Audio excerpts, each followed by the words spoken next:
자, 저희가 말씀을 나눈 동안 두 분의 패널을 또 스튜디오에 모셨습니다.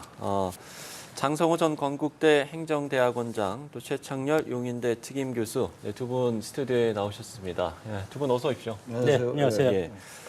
자, 일단 이 질문부터 질문을 드려봐야 될 것 같습니다. 지금 일단 선거 공판은 진행이 되고 있고요. 이재명 대표가 지난 주말 집회에 참석했을 땐 별도의 연설을 하지 않았고, 또 이번에 이제 이 법원에 출석을 하면서도 입장을 밝히지 않았고, 일단 출석 장면 좀 어떻게 보셨는지요?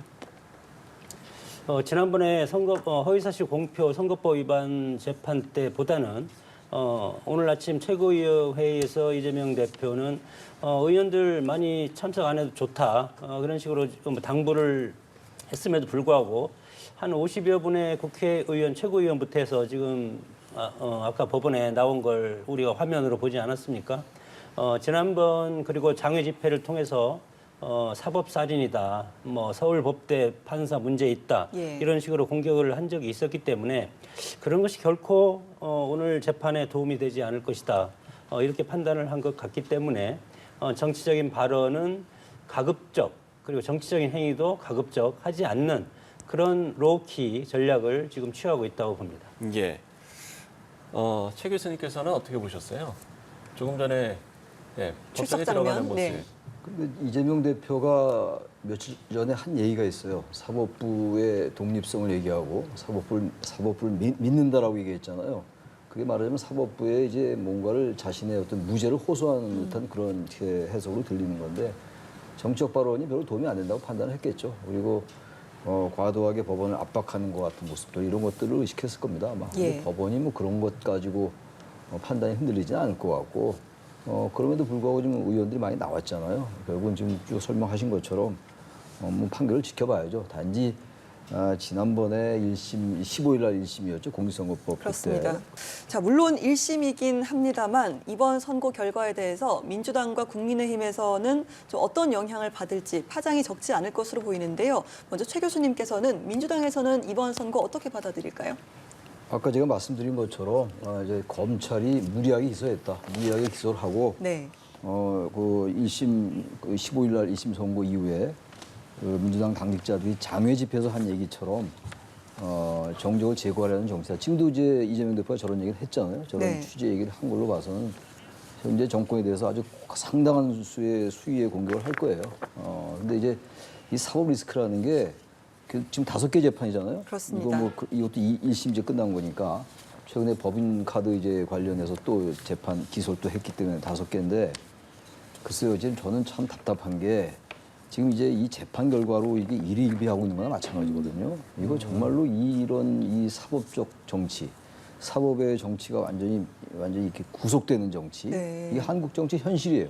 우리가 흔히 말하는 뭐 정치가 사법화돼 있다, 또는 사법이 정치화됐다 이런 얘기를 하는 건데, 글쎄 이게 지금 대선이 2027년도 3월이 많이 또 멀었어요. 계속 이제 대선을 의식하면서 이런 발언들을 하는 거거든요. 참 이 부분을 저는 그래서 어쨌든 간에 2심, 3심 이거 빨리빨리 내려야 되는데 그렇다고 억지로 뭐 빨리 재판을 할 수도 없는 것이고 말이죠. 제가 아까 가만히 생각을 해보니까 여기 들어오기 전에 2027년도 3월에 대선이죠. 네. 그럼 2026년도 가을에 전당대회예요. 그럼 이제 민주당에서 말이죠. 저의 생각이에요. 민주당에서 대선 후보를 뽑는 전당대회를 땡긴다 이거예요. 2026년도 봄으로 땡겨요. 그럼 이게 2심 판결이 나왔으니까 2심이 늦어도 내년 내에 나온다고 치고 이 2개 대장동, 백현동은 저는 쉽지 않을 것 같고 재판 자체가 이게 나온다 하더라도 내년 후반에 2심이 나와요. 그 2심이 둘 다 유죄가 나왔다 치자 이거예요. 이게 2개가 다. 지금 무죄 나온 것도 2심에서 유죄 나올 수 있단 말이에요. 그럼 내년 이제 가을이나 겨울에 나오고 그럼 이제 후년이란 말이죠. 그렇게 되면 벌써 대선 전국이에요. 그럼 과연 이제 그 변수가 이재명 대표의 지지율이거든요. 지지율이 견고하다. 2심에서 1심 말고 오늘 재판 말고 말이죠. 2심 내년 이맘때 2심이 나왔는데 거기서 유죄가 나왔음에도 불구하고 그때까지 이재명 대표의 지지율이 견고하다. 그리고 바로 대선 전국에 돌입한다. 과연 대법원이 재판 열 수 있을까요? 난 못 열 것 같아요. 지금 이거 1심 결과. 지금 대장동, 백현동까지 2심까지는 가지도 못할 것 같고 이제 오늘 재판하고 열흘 전 재판 그 2가지를 얘기하는 겁니다. 지금 2개 재판만 3개 재판 말고. 전 그래서 이 사법 리스크의 결국은 관건은 지지율이다. 지지율이고 그 지지율을 정하는 건 역시 윤석열 정권의 변화와 쇄신이다. 전 정치적으로 그렇게 보고 싶어요. 그래서 이 과도하게 민주당이나 국민의힘이나 현재 이 재판 결과 가지고 너무 과도하게 너무 아전인수해서 해석하면 안 된다. 결국은 국민들이 이걸 어떻게 바라보고 지지율이 견조하게 유지되느냐. 저는 그게 변수라고 생각합니다. 예, 지난 선거법 1심이 끝나고 국민의힘에서 바로 입장을 발표를 했었는데 여당에서는 이번 선거 결과 어떻게 받아들이겠습니까? 뭐 우리 최 교수님 방금 말씀하셨지만 사법의 정치와 정치의 사법화 이것을 정말 이제 사법부가 법대로 처리를 해야 된다고 봅니다. 633이라는 것이 있지 않습니까? 선거법과 관련해서는 네. 6개월 만에 1심 그리고 2심은 3개월, 대여법 3개월 이렇게 절차를 준수를 한다면 그것이 훈시 규정이지만 이것이 그렇게 정확히 해야 되는 그런 규정이기 때문에 633 그런 재판 일정을 따른다면 내년에 선고가 마무리될 수가 있습니다. 지금 선거법하고 이중교사 사건 그렇게 되면 대선에 교수님께서 지금 말씀하셨지만 이재명 대표의 지지율이 그때도 고공 1위의 자리라든가 야권의 유일한 그런 대선 후보로서 자리매김을 한다 하더라도 대선 국면이 시작되기 전에 대법원 판결이 나온다면 그거에 영향 없이 대법원에서 무죄 판결이 나면 이재명 대표가 지금처럼 이렇게 대선 후보로 다시 대선에 나올 수가 있을 것이고 대법 판결이 내서 결정이 되면 못 나오는 그런 거기 때문에 재판을 633의 어떤 그런 규정대로 저는 빠르게 진행하는 것이 좋다고 봅니다. 국민의힘도 마찬가지입니다. 예. 자, 지난번에도 이제 재판이 끝난 후에 또 여야의 입장이 나왔었기 때문에요. 이번에도 어떤 입장들이 나올지도 저희가 네. 좀 지켜봐야 될 것 같고요. 또 입장이 나오면 그 부분도 저희가 바로 전해드리도록 하겠습니다. 그러면 이제 국민의힘 입장에서는 지난번에 사실 15일 1심 선고 이후에 이재명 대표에 대한 공세를 좀 강화하는 그런 모습이었었는데, 네. 이번 이 1심 선고 이후에 좀 어떤 대응을 할 거라고 보시는지요? 이번 무죄 선고와 상관없이 국민의 입장에서는 이재명의 사법 리스크를 계속 강조하고 공격해야 되지 않겠습니까? 네. 그렇기 때문에 이 무죄로 인해서 이것은 어떤 법원에서 사실관계에 대한 어떤 잘못된 그런 판단이다. 대법원단에서 그렇게 나올 겁니다, 아마. 그렇게 나오기 때문에 그리고 지금 이미 선거법에 대해서는 징역 1년 집행유예 2년을 선고받았기 때문에 그것만 하더라도 10년 정도 피선거권이 박탈되는 그런 형을 지금 1심에서 받지 않았습니까? 그렇기 때문에 이것이 무죄가 나왔다고 하더라도 지난 선거법 재판 결과를 가지고 이재명 대표는 대선 후보 자격이 없다. 그리고 당대표 자격이 없다. 이런 식으로 공격할 가능성이 크다고 봅니다. 예. 최 교수님께서 어떻게 보세요? 뭐 그렇게 하겠죠. 우리나라 여야의 입장이라는 거 분명히 다 예상이 되는 거기 때문에 예. 별로 크게 예측하는 것도 의미도 별로 없는 것 같고 아무튼 간에 중요한 건 재판부가 여당, 야당, 여야 정당들이 말이죠. 그렇게 방어하고 공격한다고 그렇게 따라가는 게 아닙니다. 제가 보기에는 검찰은 권력의 눈치를 보는 경향이 있고 재판부는 국민 눈치를 보는 경향이 있어요. 제가 눈치라는 표현을 썼는데 그렇기 때문에 여야가 과도하게 재판 결과를 가지고 자꾸 얘기하는 건 맞지 않는 것 같아요. 지금 우리나라 정치가 지금 여야의 그 양측의 이 사법적인 문제 같은 거 물론 여당은 아직 무슨 고소되고 이런 건 없다 하더라도 여전히 김건희 여사 특검은 이게 정치적으로 문제가 되고 있는 거잖아요. 계속 특검법을 발의하고 통과됐는데 대통령 제2요건 행사 이런 상황이고 야당은 당대표의 제1위를 달리고 있는 당대표 여야 통틀어고 대선 주자가 저렇게 5개의 그야말로 혐의를 주렁주렁 달고 다니는 나라가 없어요. 그야말로 빨리 결론 내려야 돼, 진짜. 제가 아까 정치적인 그런 해석을 했습니다만 그건 현실적인 것 같고 저는 그렇게 예측을 하는 겁니다만 제 예측이 좀 틀렸으면 좋겠어요. 그래가지고 언제까지 도대체 국민들이 저 재판 결과가 저렇게 해야 됩니까? 그 633까지는 아니라 하더라도 최소한 근접은 해야죠. 12월 12일 날 마침 12 때 조국 혁신당 대표의 대법원 판결이 있다고 그러는데 생각보다 대법원 판결이 빨리 잡힌 것 같아요. 그런 식으로 뭔가 이제는 1심이 이제 나왔을 때 보세요. 15일 전에 15일 날 그 공직선거법은 2년 2개월 만에 1심이 내린 거예요. 그런 게 어디 있습니까 도대체가. 그 재판부가 그것도 일종의 권리 남용이죠. 그렇게 해서 국민들은 도대체 유무죄를 모르고 선거 임한다. 참 트럼프 예를 드는데 그건 바른 행동이 아닌 것 같고 전 그래서 그럼에도 불구하고 국민의힘도 말이죠. 과도하게 자신들의 들뻔도 보지 못하고 말이죠. 그러니까 국민들은 이재명 대표의 저런 사법 리스크에 대해서 대단히 불만이지만 여권은 잘하는 게 뭐 있냐라는 것 때문에 전 지지율이 유지되는 것 같거든요. 그 여권이 뭔가 쇄신을 해야 돼요. 그러면 이재명 대표 지지율이 유지가 못 될 수도 있어요. 그래서 여당이나 야당이나 특히 여당이 자신이 잘해야 됩니다. 그러고 난 다음에 이재명 대표를 비판해야지 자신들은 지금 여러 가지 리스크가 같이 안고 있으면서 일방적으로 공격하니까 국민들이 볼 때는 검찰이 뭔가 공정하지 않다. 도이치 주가 조작 의혹 사건도 불기소하고 명품백 사건도 불기소하니까 이재명 대표 저거 죄 없는 거 아니야? 이런 식의 이제 유권자들의 마음이에요.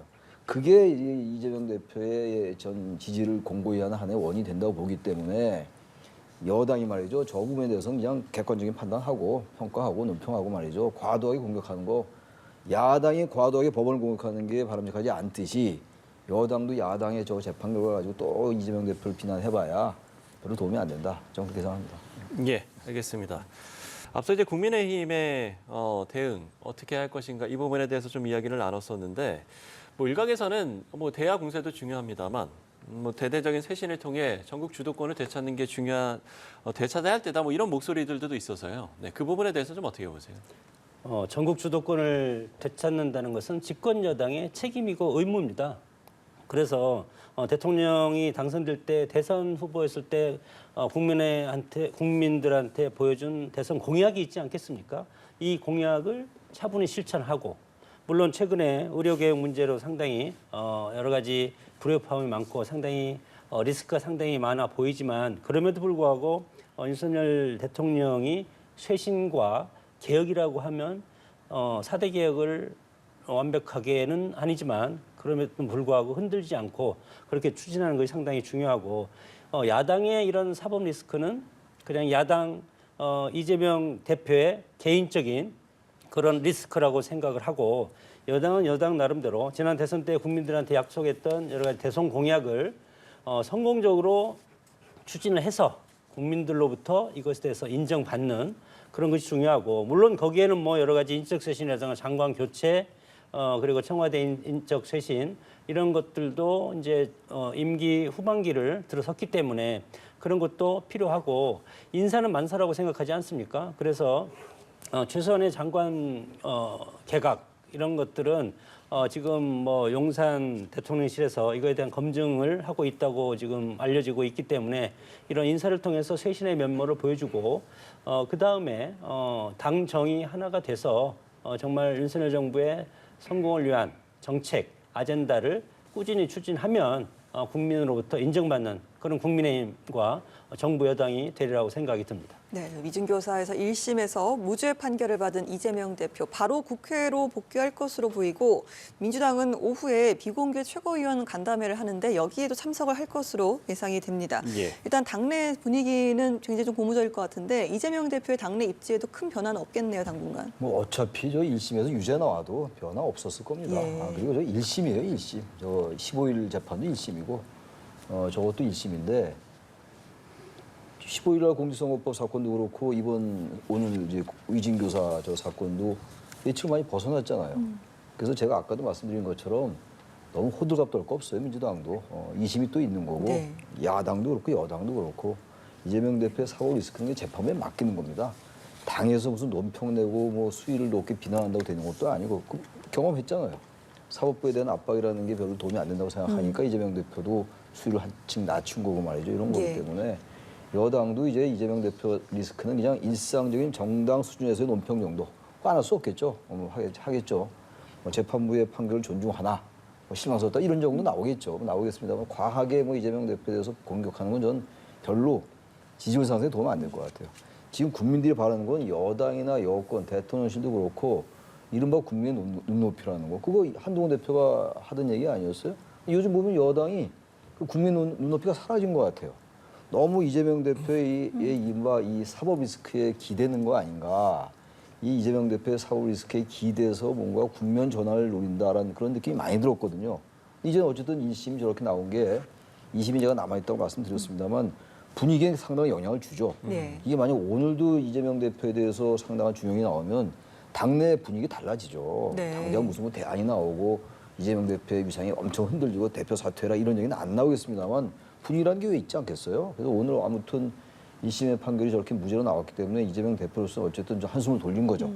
돌리고 여권은 여권대로 우리 장 교수님 좋은 말씀 하셨는데 국민들이 바라는 게 있어요. 그게 뭔가를 성찰해야 돼요. 근데 자꾸 보면 우리 여권에서 보면 여당이나 대통령실도 그렇고 국민이 바라는 것에 대해서는 애써 귀를 닫는 것 같거든요. 지금 개각이라는 거 인적 쇄신도 한다고 얘기는 했는데 대통령께서 그런 말씀을 했잖아요. 좀 시기는 좀 늦춰질 것 같다. 이런 취지의 말씀을 했어요. 근데 시기가 늦춰지는 거야 물론 검증도 필요하고 인재풀이 적으니까 뭔가 이제 사람을 이제 골라야 되니까 이해는 갑니다만 너무 말이 아니하게 들린단 말이에요. 한가하게 들리고. 지금 지지율이 계속 떨어지다가 이제 이재명 대표 재판 끝나고 나면 좀 이제 좀 안정되는 듯한 분위기잖아요. 근데 그거에 만족해서는 안 되는 거죠.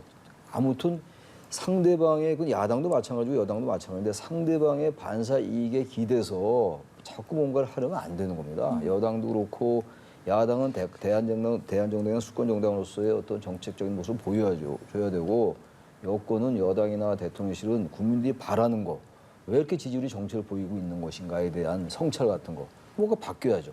그러면 뭐 그렇게 되면 여당이 바라는 대로 될 수 있어요. 그렇게 안 되고 여전히 계속 이재명 대표만 비난한다.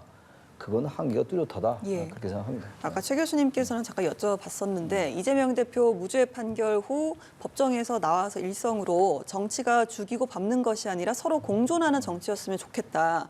죽이는 정치가 아니라 사람을 살리는 정치라고 하자고 정부 여당이 말하고 싶다. 이렇게 이야기를 했는데 이건 좀 여당에서는 어떻게 들었을까요? 이재명 대표의 저 워딩을 보면은 국민의힘이라든가 용산에서 윤석열 대통령이 검찰총장이고 검사 출신이기 때문에 대통령이 사법적으로 검찰을 시켜서 이재명 대표의 이런 위정 교사라든가 선거법 위반 이런 거에 대해서 했다는 말로 들리기 때문에 우리는 엄연한 사법부 독립 아니겠습니까? 그래서 절차적 민주주의라고 하는 것이고 이런 상황에서 저런 워딩은 저는 문제가 있다고 보고 오늘의 이 무죄가 민주당한테 반드시 득이 되지는 않는다고 생각이 듭니다. 이렇게 오늘의 무죄가 나옴으로써 민주당은 우리 최 교수님이 방금 말씀하셨지만 플랜 B에 대한 그런 논의가 일단은 쑥 들어갈 수밖에 없지 않습니까? 그렇기 때문에 미래를 대비할 시간이 이제 없어졌다. 저는 그런 어떤 정치적인 의미를 부과하고 싶고 지방선거가 1년 6개월 정도 남았습니다. 1년 6개월 남았는데 선거법이라든가 이 위증교사 2심도 앞으로 6개월 내에 저는 2심이 선고되고 그리고 나머지 대법도 뭐 5개월 정도의 선고가 되면 지방선거 전에 2심이 대법까지 확정될 가능성이 상당히 크고 그때 가서 당이 이재명 대표가 사법리스크가 현실화된다면 네.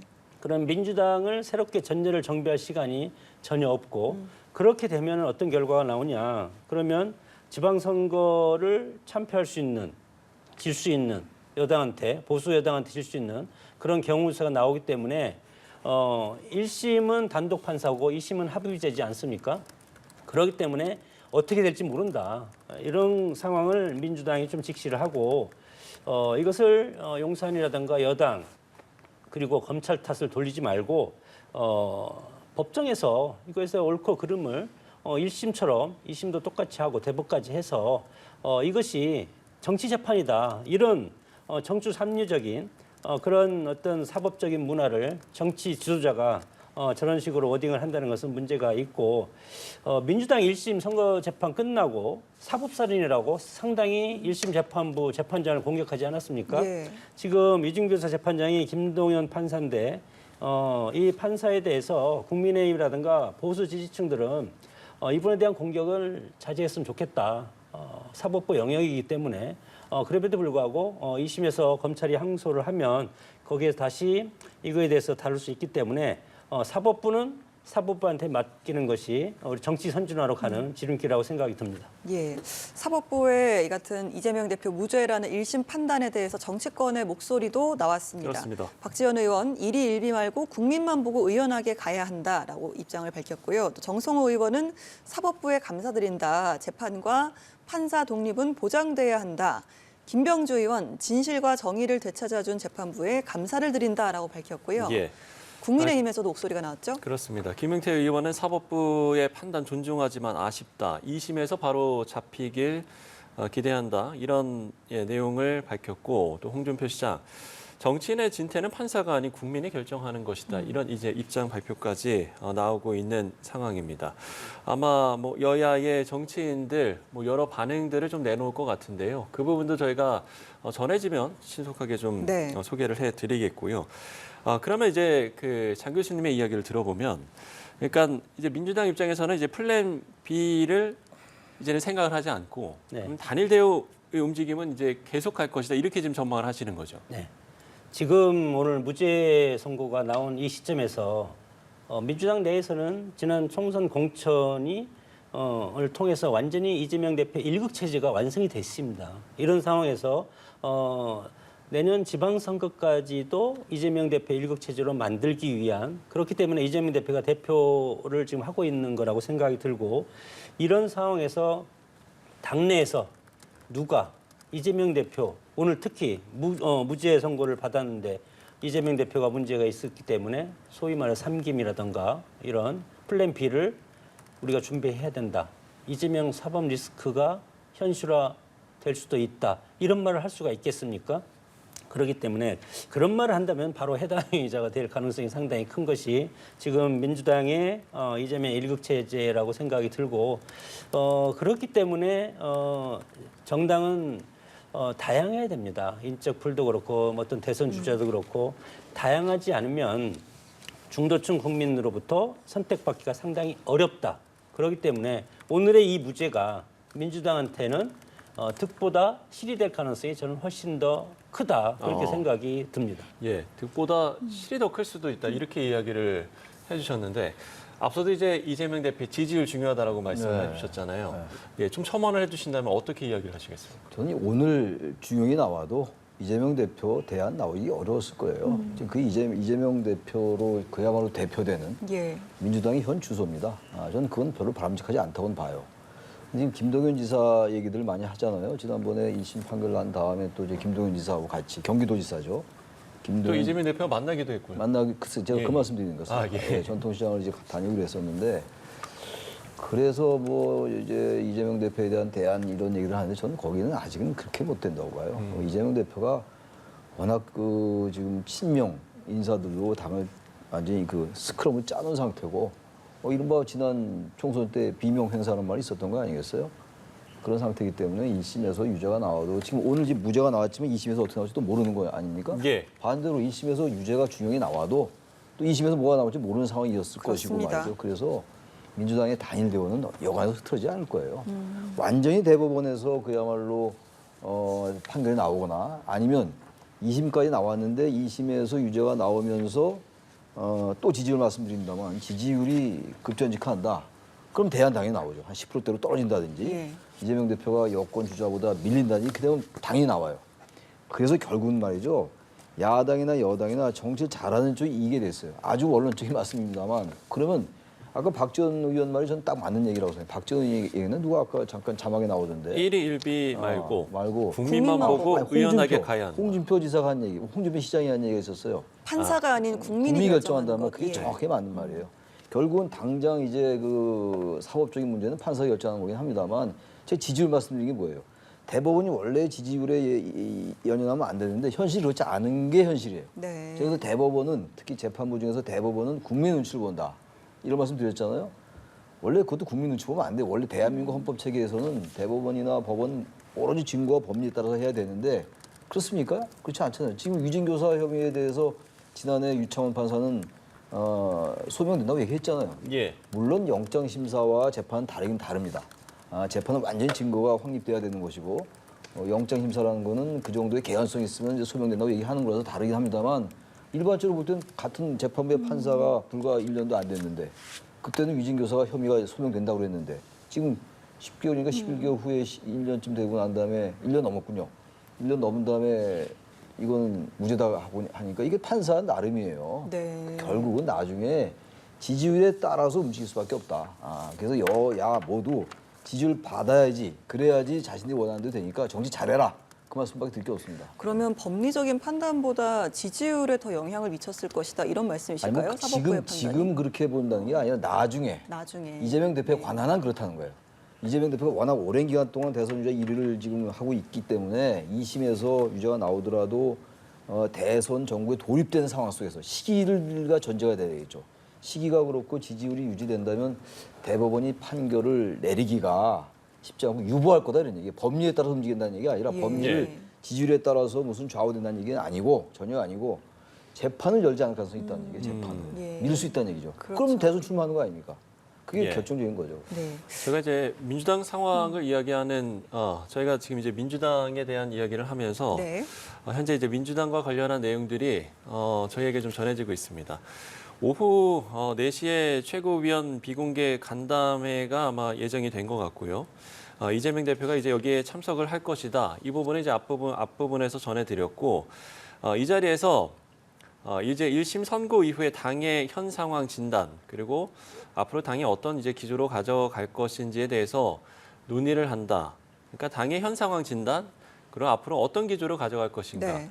이 부분에 대해 이제 논의를 한다고 하는데요. 저희가 좀 비슷한 내용을 지금 계속해서 좀 이야기를 한 것 같은데 글쎄요, 뭐 어떤 좀 논의들이 이루어지겠습니까?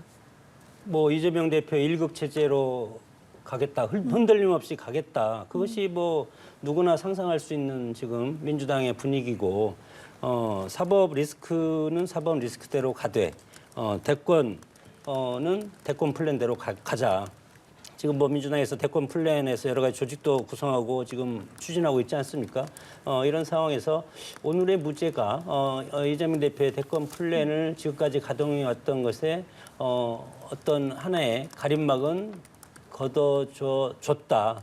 이런 식으로 이제 판단을 할 것이고 물론 뭐 장외 투쟁이라든가 정부 대정부 그리고 용산 윤석열 대통령에 대한 압박을 훨씬 더 강하게 하자.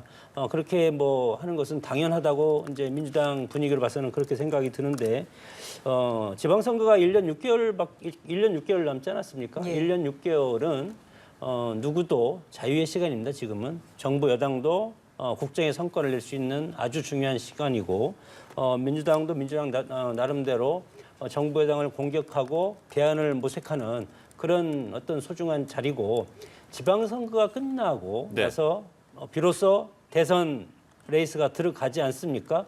이러기 때문에 지방선거까지는 아직 1년 6개월이 남았기 때문에 이 정도에서 이재명 대표의 사법 리스크 두 가지는 저는 결론이 나오리라고 이렇게 이제 우리 최 교수님과 반대적으로 저는 그렇게 이제 확실하게 얘기를 하고 싶고 그것이 나온 다음에 정치권의 빅뱅이 올 수도 있는 그런 여러 가지 카드가 있기 때문에 결국은 한국의 정치를 보면은 지방선거 끝나고 대선이 있는 경우에는 반드시 지방선거에서 분열했다가 대선 국면을 앞두고 다시 합치는 그런 어떤 과정을 겪어왔기 때문에 앞으로 1년 반이 여당은 여당대로 쇄신과 성과 그리고 야당은 야당 나름대로 이재명 1급 체제를 돈독히 할 수 있고 사법 리스크를 방어할 수 있는 여러 가지 정치적인 투쟁 이런 걸 하는 아주 복잡한 그런 시기가 되리라고 생각이 듭니다. 예, 지금 국민의힘에서도 지도부에서 이번 1심 선고에 대한 첫 공개 반응이 나왔는데요. 추경호 원내대표가 이재명 대표의 위증교사죄 1심 판결에 대한 입장문이란 제목으로 사법부의 판단을 존중하지만 아쉬움은 남습니다라는 입장을 발표했습니다. 여기에 국민의힘 박정훈 의원도 위증교사 죄목을 차라리 형법에서 없애야 한다라는 내용을 발표하기도 했는데요. 이 같은 목소리에 대해서 어떻게 들으셨는지 장 교수님? 뭐 제가 조금 전에 말씀드렸지만 민주당에서는 사법부에 대해서 상당히 강하게 사법살인이라고까지 표현하지 않았습니까? 그리고 네. 특정 판사에 대해서도 뭐 서울법대 출신이라는 이런 인격살인을 이렇게 한 적이 있기 때문에 국민의 입장에서는 집권 여당이고 국정을 통할하는 그런 입장에서 여당의 입장에서 사법부를 공격하는 것은 바람직하지 않고 다만 이것이 법리의 해석에 오류가 있을 수 있기 때문에 추경호 원내대표도 이거에 대해서 아쉽다.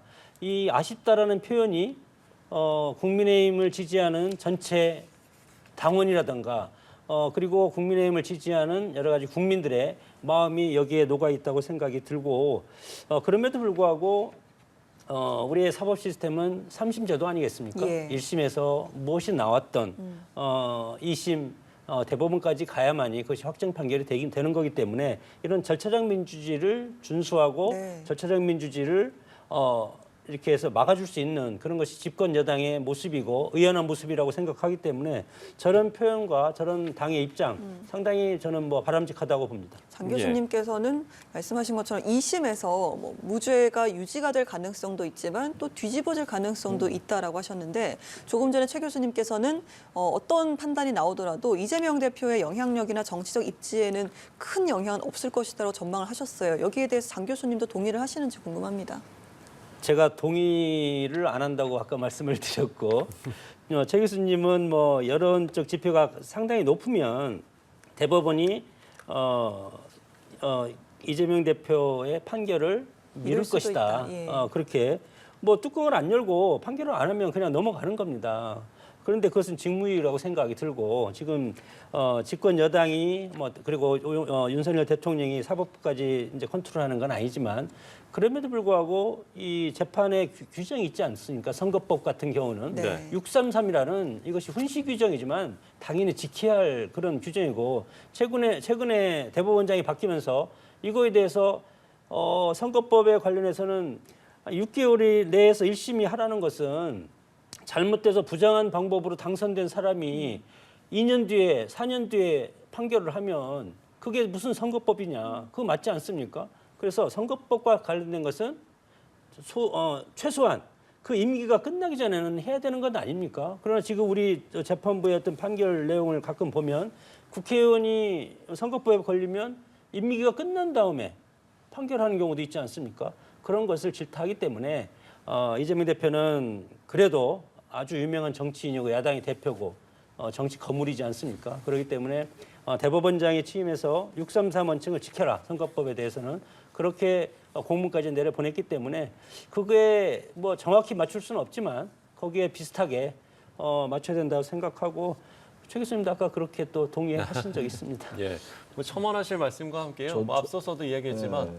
예, 오늘 그 4시에 열릴 최고위원 비공개 간담회 어떤 좀 내용들이 논의가 될지 이 부분도 함께 좀 답변해 민주당이요? 주실 것 같아요. 예. 민주당이야 뭐 워낙 이재명 대표 뭐 찬양 일색이니까 더구나 상당히 중용이 나오리라고 예상됐다가 이제 무죄가 나왔으니까 뭐 분위기야 뭐 우리가 상상할 수 있는 거죠. 예상할 수 있는 거고. 근데 어쨌든 이 지금 사법부 이 재판이 너무 늦어지는 것만은 분명합니다. 네. 무슨 1심 판결이 2년 2개월을 가요. 그럼 적어도 2년 2개월이 1심이 갔으면 2심이나 3심은 빨리 나오는 게 맞는 거예요. 제가 아까 그래서 모두 그렇지 않습니까? 제가 말씀드린 거는 대법원 판결이 이렇게 늦어지는 게 옳다는 게 아니라 그럴 것 같다고 예측하는 거예요. 그건 존재의 문제를 얘기한 거지 당위의 문제를 얘기한 게 아닙니다. 제가. 그런데 우리 사법부가 정신 차려야 돼요. 아무리 자신들이 사법이라는 게 국민의 눈치를 본다 하더라도 어떤 면에서 볼 때 사법이 국민의 눈치를 보는 게 나쁘지 않을 수도 있어요. 선출 권력이 아니기 때문에. 그럼에도 불구하고 대한민국 헌법 체계라는 건 아무튼 간에 사법부의 독립이라는 게 있는 거 아니겠어요? 입만 열면 다 민주당도 다 얘기하는 거 아닙니까? 국민의힘도 얘기하고.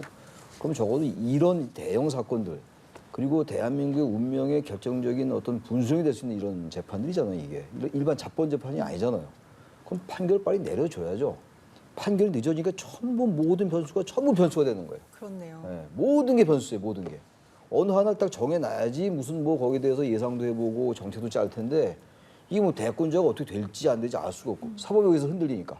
그럼 빨리 결정 내려줘야죠. 그걸 계속 미루고 말이지 어떻게 하겠다는 거예요 도대체. 사법부 정말 정신 차려야 돼요. 이 오늘 재판 결과가 뭐라는 게 아니라 너무 지연되고 있어요. 재판이. 그러면 최소한도 1심 판결 오늘 유진거사 말고 공직선거법 관련이 그러니까 오래 걸렸으면 적어도 2심 판결은 뭐 딱 3개월은 아니라 하더라도 이제 5월 11월에 내려졌으면 내년 3월에 내려줘야죠. 봄에. 그리고 3심도 사실은 내년 말까지 하는 게 맞아요. 근데 제가 말씀드리는 건 그럼 벌써 후년에는 대선 정부를 돌입하는 건데 왜냐하면 27년도에 대선이니까. 예. 26년만 가도 대선이 이제 전당대회를 할 거 아닙니까, 양당이. 그 상황에서 대법원이 국민의 지지가 높은 후보를 가지고 판단할 수 있을까라는 얘기를 하는 건데 미국도 그러긴 그랬어요. 미국의 트럼프 당선인도 그랬는데 아무도 우리나라에서 이 사법적 리스크가 너무 오래 가요. 얼마나 짜증납니까, 지금. 이 대장동, 백현동, 위례, 성남FC, 위증교사, 의혹, 선거법 줄줄이 외우기도 숨차요.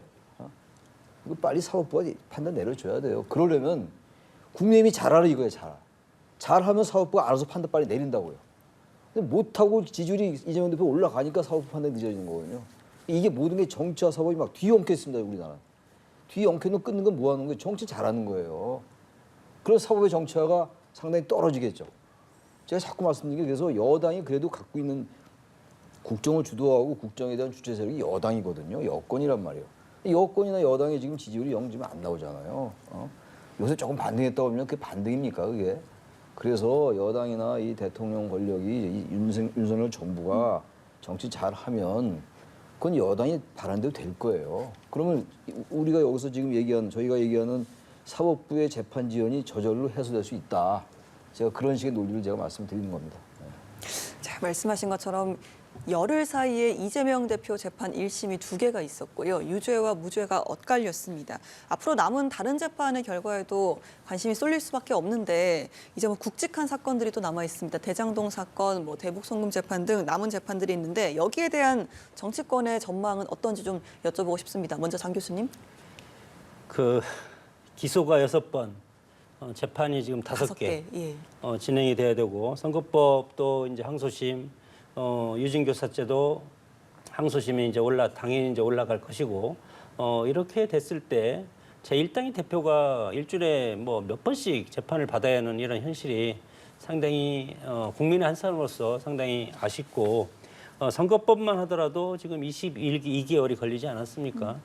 그래서 재판부가 확실하게 어떤 선과 라인을 거서 증인을 무조건 채택하고 시간 끌기 그리고 뭐 깊이 재판부 깊이 여러 가지가 있지 않습니까? 그런 거에 대해서도 효율적으로 대처를 해서 재판 끌기를 일단 막아야 되겠다. 그리고 방금 뭐 대장동과 성남 FC 또 대북 송금 제3자 뇌물죄 뭐 이런 것이 지금 수도 없이 깔려 있지 않습니까? 네. 이런 것도 대선 전에 나오기가 상당히 어렵다고 얘기를 하지만 그럼에도 불구하고 그 전에 1심이나 2심까지라도 이거에 대해서 선고할 수 있도록 재판 진행을 좀 빨리 했으면 좋겠다. 왜냐하면 정치인들은 뭐 지방선거 출마하고 국회의원 출마하고 대선을 출마하고 예. 출마가 뭐 4년, 5년, 뭐 길면 5년, 짧으면 4년 이렇게 해서 다시 도래하지 않습니까? 최소한 어떤 재판이 예. 4년 이상 끌어서는 안 되지 않겠습니까? 그래야만이 국회의원 나올 수 있는 사람이 4년 전에 이것이 확정이 돼야만이 홀가분하게 다시 나올 수 있는 거고 국회의원에 대선도 마찬가지로 5년이면 5년 전에 끝내줘야 되는 것 아닙니까? 그렇기 때문에 재판의 신속화가 상당히 우리 정치가 역설적으로 정치를 정상화하는 가장 시금석 바로미터라고 생각이 들기 때문에 오늘 이 판결을 이유로 해서 사법부가 재판을 신속하게 진행될 수 있는 그런 여러 가지 내부적인 그런 규정이라든가 그리고 여러 가지 업무적인 효율성 예. 그런 거에 대해서 서로 다짐하고 진행할 필요가 있다고 봅니다. 예, 두 분 모두 신속한 재판 진행을 먼저 강조를 해주시는데 자, 앞으로 야권에서는 이재명 대표 남은 재판에 대해서 어떻게 보고 있을지 그리고 또 원내 3당이죠. 조국혁신당의 조국 대표도 사법 리스크에 직면해 있기 때문에 야권에선 이 같은 재판들 어떻게 준비를 하고도 전망을 하고 있을까요?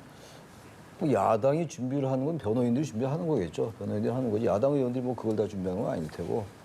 야당 의원들은 야당 의원들대로 그야말로 뭐 원론적인 얘기가 될지 모르겠습니다만 수권 위한 준비를 해야죠. 대한정당으로서 같이 맞물려 가지고 항상 항상까지는 아닙니다만 이재명 대표의 사법적인 문제 방어하느라 하고 상당한 그 당력을 소모한 거 인정해야 되는 거 아니겠어요? 그런 모습도 좀 고만 보이고 이제 벌써 2개의 재판이 이제 이루어진 거 아닙니까? 1심이지만 네. 그렇게 되면은 이제 차분하게 기다리니까 또 2심 무죄 나오잖아요. 또 이렇게. 그러니까 좀 기다리면서 좀 이게 스탠스 좀 바꿔야 돼요. 야당. 이마 사법적인 문제가 정말 어떻게 말하면 지긋지긋해요. 정말 지긋지긋하죠. 국민들이 그럴 겁니다 아마. 너무 진부해졌고 식상해졌고 말이죠. 그럼에도 불구하고 이 사법적인 문제가 정치인들의 운명을 좌우하는 거거든요.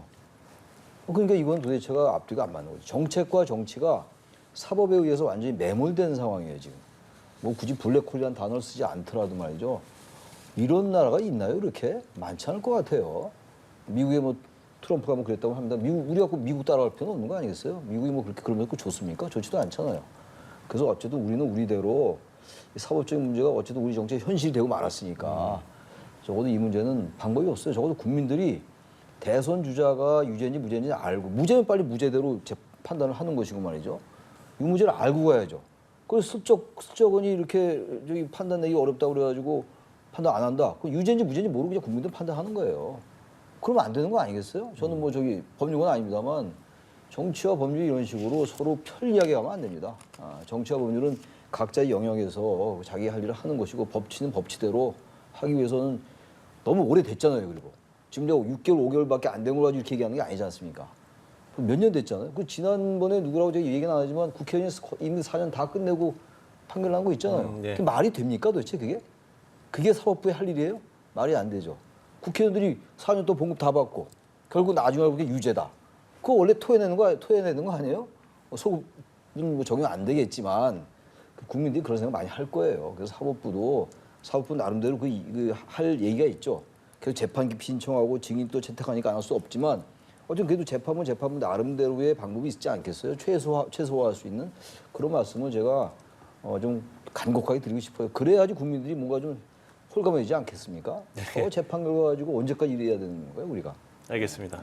이 그 양대 패권 정치 문화가 있기 때문에 이런 것이 해소가 안 된다고 봅니다. 뭐 재판 리스크라든가 사법 리스크가 있다고 하더라도 우리 팀이니까 어디 갈 데가 없지 않습니까? 정당이라든가 후보가 다양하고 그렇게 된다면 되는데 보수 진보 일극 체제 아닙니까 지금? 두 개로 나눠져 있기 때문에 제3의 정당이 있으면 변수가 될 텐데 그렇지 않기 때문에 다양성이 실종하고 묻지마 투표 그리고 진영 정치가 판을 치는 그렇기 때문에 이런 사법 리스크도 큰 의미가 없는 유권자 선택에 10%의 중도층이 여기에 대해서 그러면 투표장에 안 나가면 결국은 양대 패권 정당을 찍을 수밖에 없지 않습니까? 그렇기 때문에 이런 정치 문화가 우리 정치 발전을 저해하고 그리고 어떤 사법부의 어떤 그 독립성을 훼손한다 그렇게 생각이 듭니다. 예. 자, 그런가 하면 이제 오는 28일에 이제 본회의가 열릴 예정이어서요. 이 부분도 좀 짚어보면 어쨌든 이제 민주당 이재명 대표 입장에서는 사법 리스크를 그래도 조금은 이제 그 부담을 좀 덜게 됐기 때문에 김건희 여사 특검법 그리고 뭐 해병대 특조 뭐 이런 거 관련해서 앞으로 이제 민주당이 좀 공세를 높일 가능성은 어떻게 보시는지요? 당연히 더 높이겠죠. 지금 이제 김건희 여사 특검법 문제는 이제 국민의힘은 상당히 가라앉았어요. 한동훈 대표가 김건희 여사 관련해서 국민의 눈높이를 강조를 했었잖아요. 근데 지금 그런 워딩은 사라졌거든요. 특별감찰관 얘기를 많이 하고 있는데 특별감찰관이 사실 특검을 맡긴 좀 어렵다고 저는 보거든요. 그렇다면 이 부분도 뭐 당연히 민주당은 또 발의 또 할 겁니다. 또 만약 재표결해서 28일 재표결해서 부결될 가능성이 훨씬 높아요. 압도적으로 높습니다. 부결될 가능성이. 네. 그런 상황 속에서 민주당은 또 이제 특검법 발의할 가능성이 높고 지금 우원식 국회의장이 최상병 특검은 아니지만 특검이 안 되니까 국정조사잖아요. 조사죠, 예. 근데 그거를 받아들이지 않을 도리가 없을 것 같아요. 특검도 안 받아들이고 국정조사도 안 받아들이고 그럼 국민들이 볼 때 왜 진실을 규명하지 않으려 할까 이런 생각을 할 수 있지 않겠어요. 그래서 저는 여권도 뭔가 이 좀 발상의 전환이 필요할 것 같아요. 계속 이 지금 특검법 방어하고 이재명 대표의 그 방탄 정당이라고 우리가 비판 많이 하잖아요. 근데 반대로 너무 특검 반대하고 그리고 이거 해병대원 특검 안 되는데 국정조사 하자는데 그것마저도 안 된다 그러면 뭘 어떻게 하겠다는 건지 그런 점에서 국민의힘이 지금까지 여러 가지 했던 걸 과감하게 바꿔야 돼요. 그게 이른바 뭡니까? 국정 기조의 변화가 바로 그겁니다. 근데 그걸 그렇게 하라고 그러는데 안 하잖아요, 지금. 그 이른바 당정 관계 바꾸자. 뭐 바뀌고 있습니까? 지금 안 바뀌잖아요. 저는 그래서 지금 이재명 대표 리스크로 잠깐 이제 그 숨을 좀 돌렸어요, 국민의힘이. 예. 근데 숨을 돌리자마자 1심이 또 무죄가 나오니까 숨이 또 차게 생겼다고요. 이제는 국민을 보고 가는 수밖에 없어요. 결국 그게 답입니다. 방법이 없어요. 왕도가 있습니까? 정치에? 그게 왕도입니다. 예. 장 교수께서 질문 드리겠습니다. 네. 뭐 공격이 최상의 방어가 되지 않았습니까? 이재명 대표도 이재명 대표 사법 리스크를 조금이라도 회피하기 위해서는 여당을 공격할 수밖에 없기 때문에 특검을 계속 발의하고 있는 것이고 이번에 제3자 특검도 마찬가지로 위헌적이고 악법이라고 저는 생각이 들고 대법원장이 추천한다고 하지만 민주당이 마음에 안 들면 다시 추천을 다시 요구할 수 있는 그런 것도 있고 그리고 명태균 씨 관련해서 공천 관련해서 한다는 것은 국민의힘을 다 전수조사할 수 있다는 겁니다. 그렇기 때문에 오히려 지금까지 어떤 특검보다도 이번에 국민의힘이 이것을 받아들이기는 상당히 어려운 그렇기 때문에 28일 날은 특검이 들어와도 이것에 대해서 통과되지 못할 가능성이 저는 150%다. 이렇게 이제 생각이 들고 뭐 추후에 또 특검을 할 겁니다. 왜냐하면 이재명 대표의 사법 리스크가 있는 한 특검이라든가 검사 탄핵이라든가 이런 것은 공격할 수 있는 게 야당 입장에서는 국회에서 180석을 차지하고 있기 때문에 그런 건 무한대로 할 수 있지 않습니까? 그래서 국회에서의 그런 힘의 논리 그것이 과연 언제까지 가능할 것인가?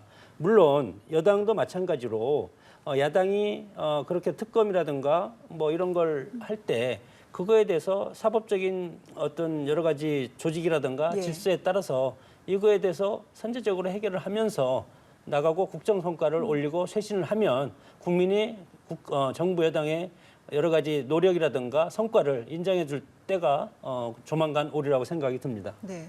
이번 주에 이 대표 재판 말고도 말씀하신 것처럼 상당히 좀 굵직한 정치 일정들이 많더라고요. 일단 내일 윤 대통령이 국무회의에서 김건희 여사 특검법을 거부를 할 것으로 예상이 되는 상황, 또 우원식 의장의 최상평 순직 사건 국정조사를 요청했는데 이게 27일에 명단 제출이 있고요. 그리고 28일에 본회의, 여야 대립이 굉장히 좀 심해질 수밖에 없는 일정들이 이번 주에 있습니다. 여러 변수 중에 좀 어떤 것들이 가장 또 큰 영향을 미칠까요?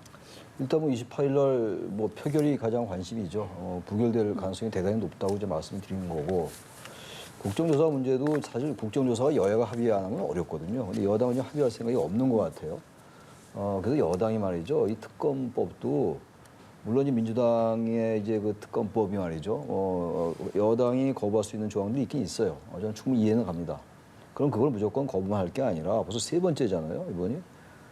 그러면 이 부분을 좀 다시 협상을 하자라고 좀 이니셔티브를 여당이 가지면 어떨까 생각이 들어요. 이 상황은 우리가 도저히 찬성할 수 없으니까 대통령께서는 당연히 거부권 행사하는 것이고 우리 여당도 이건 다시 재표결해도 가결할 수 없다. 다시 협상합시다라고 해서 여야가 공존할 수 있는 그런 그 조항을 만들자고 얘기를 해서 좀 그 정치 행태를 좀 바꿨으면 좋겠어요. 그 도돌이표 계속되니까 이걸 누군가 끊어야 될 거 아니겠어요? 끊는 건 여당이 좀 그런 행태를 보이면 지지율이 좀 높아질 수 있거든요. 근데 그걸 왜 안 하는지 모르겠어요. 전 이게 왜냐면 지금 이게 4년 동안 임기 동안 이게 정계 개편을 하지 않는 한 민주당이 압도적인 다수잖아요. 그럼 특검이 계속 통과시킬 거고 그럼 계속 거부권 행사하고 예. 그게 한계가 있지 않을까 생각이 든다는 겁니다. 예. 예, 알겠습니다. 자, 긴 시간 함께했습니다. 장성호 전 건국대 행정대학원장, 최창렬 용인대 특임교수 두 분과 이야기 나눠봤습니다. 오늘 말씀 고맙습니다. 고맙습니다. 고맙습니다. 예.